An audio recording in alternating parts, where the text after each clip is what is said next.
Então fica bem mais simples, né, de resolver, porque você agora só tem uma equação, ou seja, nós saímos desse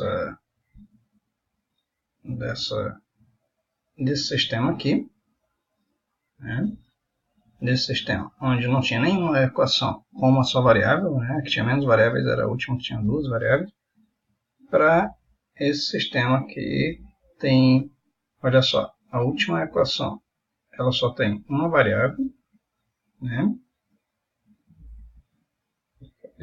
Só tem uma variável, é a última equação, desculpa.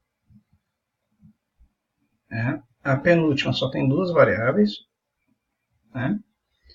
E uma delas é comum, né? Ou seja, uma delas é o z está presente na última equação, ou seja, eu vou encontrar o z já aqui, nessa última equação, e na penúltima eu encontro o y, porque o z já vai ter sido encontrado, e assim por diante. Se eu fizer sempre isso, escalonar, eu chego sempre num sistema mais simples.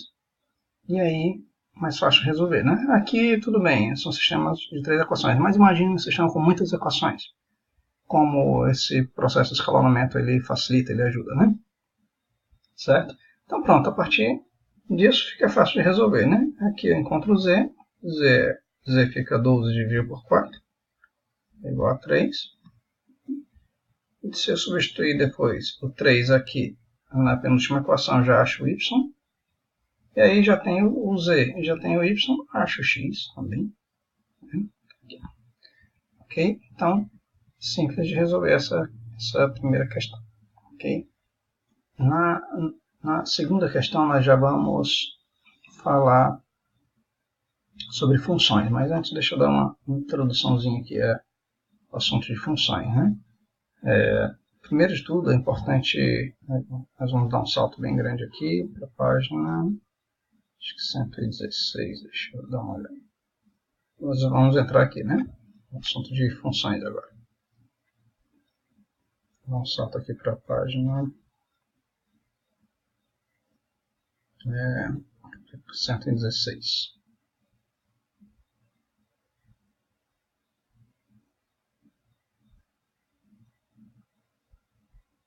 Então, aqui vai se falar sobre alguns conceitos básicos de funções. Vocês dão uma olhadinha na apostila depois, certo? E qualquer livro de matemática também vai trazer o assunto. Não é difícil de encontrar bibliografia. Opa, deixa eu dar uma. Então, na verdade, aqui na página 105, nós vamos ver uma aplicação de funções já na administração. Mas antes, deixa eu lhes lembrar o que é função exatamente. A função ela é uma relação de dependência entre grandezas, né? entre variáveis que se relacionam. Então, por exemplo, na administração, tem essa aplicação aí na função custo, por exemplo. A função custo ela tem uma relação de dependência com a quantidade, né? Quantidade de produtos, por exemplo, fabricados. Né? Então, nós temos aqui um exemplozinho. Por exemplo, o custo total de produção de um determinado produto, né? Um determinado bem, ele tem um valor fixo, no caso aqui tem um exemplo de 500 mil, um valor fixo, e um valor variável. Esse valor variável, se você for ver, ele é função de x, ou seja, ele depende de x. 10.000x, né?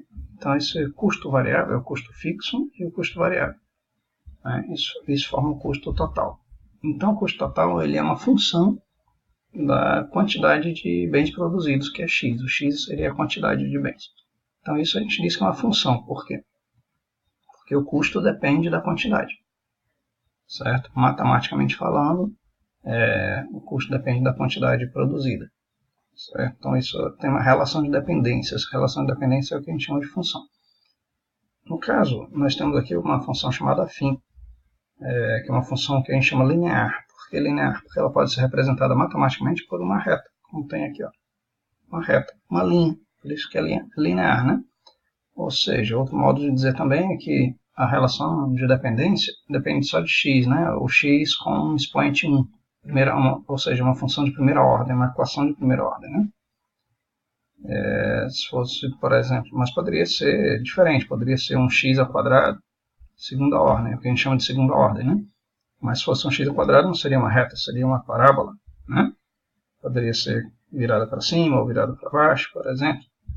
Então, a função, ela não obedece necessariamente sempre o mesmo formato.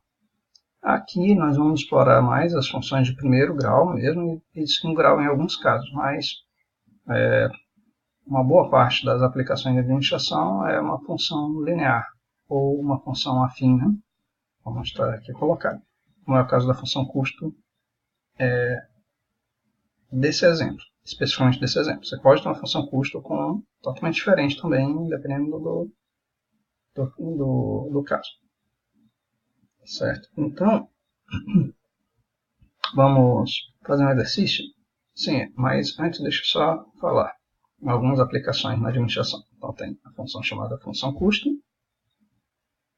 Aqui na apostila de vocês, a partir da página 115, falo sobre algumas dessas aplicações. Tem também, por exemplo, a função receita, né? A receita, no caso, também uma função linear, dependendo de x. A função lucro, certo? Também, dependendo do x, aí x é a quantidade, no caso, vendida, né? Por exemplo, de um determinado produto.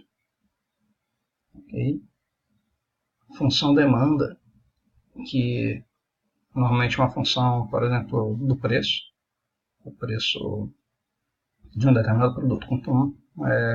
Só que é uma função normalmente decrescente, né? Ou seja, quanto maior o preço, menor a demanda, menor a procura, né? Por aquele bem. Quanto menor o preço, maior a demanda, né? Então, são relações entre si, representadas através de funções. Nós vamos ver uma aplicação como essa aqui nessa questão 2 da nossa lista de exercícios, certo? Vou dar uma lidazinha nela aqui. Então, em uma cidade, observou-se que a demanda do feijão, está falando da função, o que? Demanda, né? A demanda do feijão em janeiro de 2008 teve o seguinte comportamento. Quando ofertado a R$ 4,00, foram vendidos 1.200 quilos. Certo? Então é importante a gente já relacionar os 1.200 com 4. Quando ofertado a R$ 3,00, foram vendidos 1.600 quilos. Ou seja, 1.600 tem uma relação com 3. Certo? Então observou-se que a oferta do feijão no mesmo período, ou seja, antes estava sendo falado sobre demanda, agora está sendo falado sobre oferta, certo? Então são duas funções que vão ter que ser trabalhadas aí nessa questão. Então, a função oferta, se observou também que quando o mercado pagou R$ 2,00, foram comprados 1.000 quilos. Quando pagou 4, foram comprados 2.000, ou seja, 2.000 tem uma relação com 4, 1.000 tem uma relação com 2. Isso dentro da mesma função oferta. Então,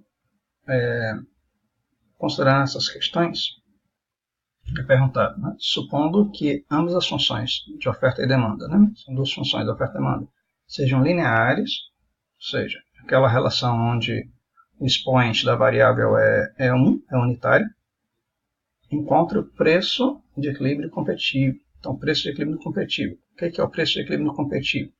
Você vai ter uma reta crescente e outra decrescente, né? O ponto de encontro dessas duas, certo? Ou seja, a interseção dessas duas é o que a gente chama de preço de equilíbrio competitivo. Ou seja, quando a oferta e a demanda se encontram. Ou seja, quando a oferta e a demanda elas alcançam o mesmo preço, né?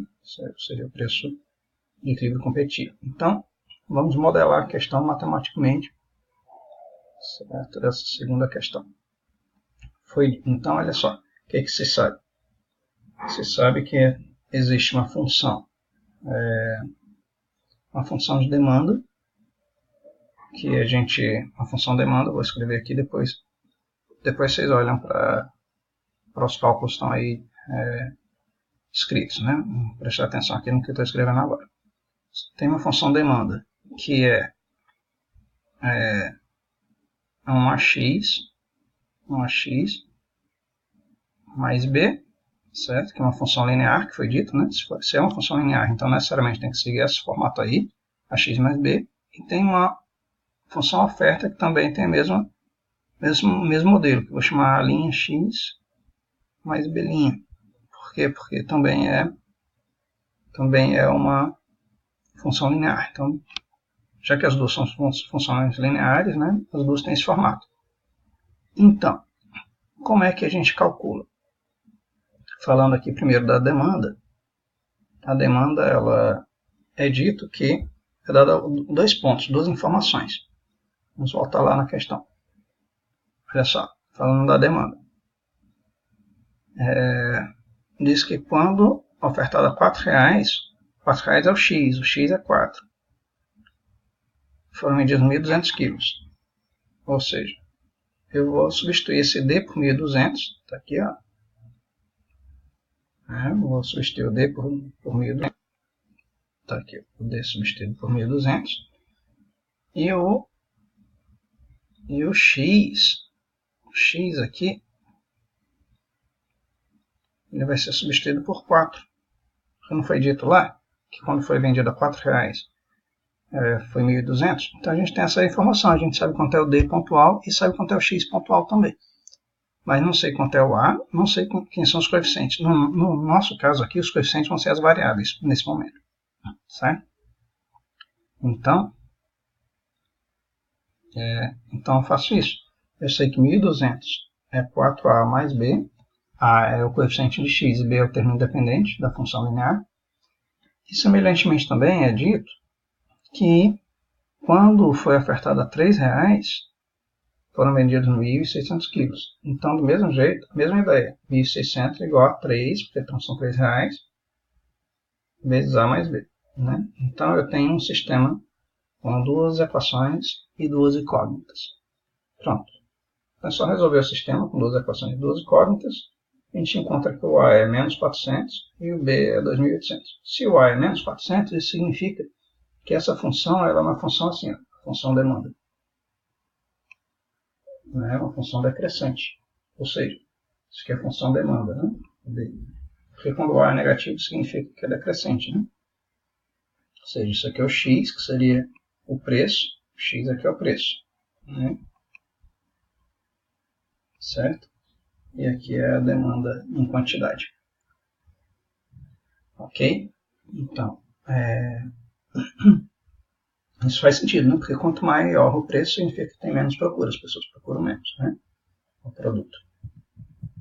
Então, resolvendo, a gente achou o A menos 400 e o B 2.800. Certo? Então, a gente tem essa função aqui, é só substituir.